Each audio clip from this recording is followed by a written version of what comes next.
Ang Dallas Mavericks ay isa sa mga team na kumpleto ngunit may hinahanap. Mula sa stars itong si Luka Doncic at Kyrie Irving hanggang sa bench players, masasabi natin na hindi kaya mag-contend ng Dallas Mavericks para sa championship. At nakita nga natin yon sa nakaraang NBA season. Pero entering 2023-2024 NBA season, kasama nga ng bago nilang players na sila Grant Williams at Seth Curry, pinanood ko ang first game nila at may napansin akong player.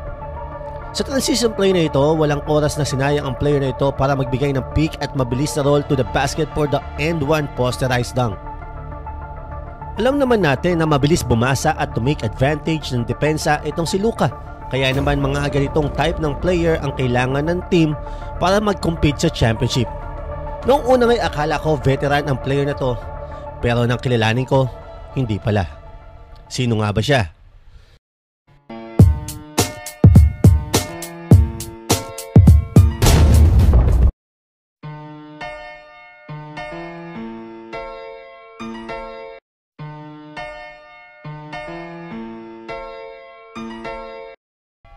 Ang 7'1", 230-pound center na si Dereck Lively II from Duke University ay na-drop ng OKC 12th overall pick at na-trade naman sa Dallas Mavericks.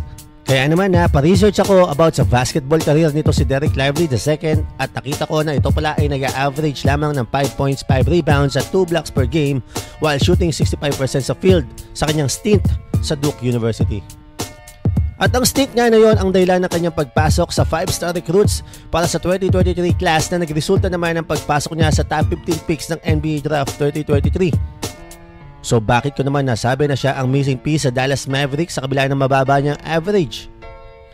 Kung ikaw ay isang fan ng basketball, alam mo naman na ang Dallas ay kilala sa opensa na umiikot lamang kay Luka at sa mga 3-point shooters. Sa pagdaloy ng mga season, ang opensang yan ang nasolusyonan ng mga NBA teams kaya't kitang-kita ang pagbagal sa laro ng Dallas Mavericks na nagresulta naman ng pag-miss nila sa playoffs.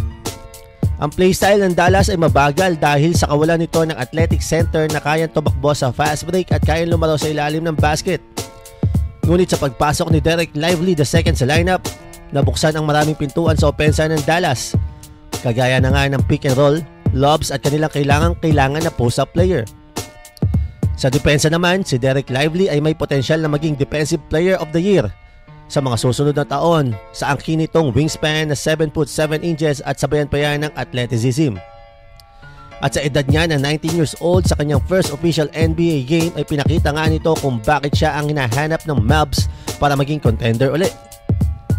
On this game nga, siya ay tinapat sa big time prospect na si Victor Wembanyama kung saan in-outplay niya nga ito.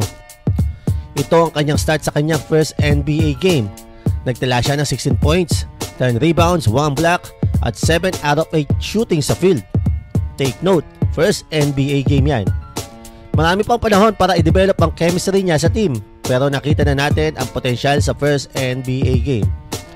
Sa mga sumunod na laro nga sa play na ito, makikitang with 20 seconds left sa shot clock, maagang nabasa ni Lively II ang defense at agad itong nag-set ng pick at quick roll to the basket na nagresulta naman ng easy 2 points.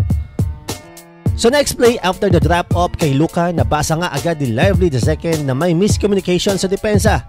Agad itong pumesto para sa offensive rebound na nagresulta nga ng 2 points. Sa dalawang play na yan, nakita mo na parang veterano maglaro itong bata na to at masasabi na sa pag-usad ng season ay gaganda ang chemistry nito sa kanyang team. Right now, ang Dallas Mavericks ay undefeated, 4-0 kung saan ang last game nga ni Dereck Lively nagtala siya ng 7 points, 13 rebounds, 6 assists, 2 steals at 1 block. Kaya naman, sa tingin ninyo mga sir, kaya na ba mag-contend ng team na to within the next 2 years o kailangan pa ng isang superstar? Leave your comments down below at huwag kalimutan i-like at i-subscribe ang aking YouTube channel na From the Sideline. Maraming salamat and God bless you all.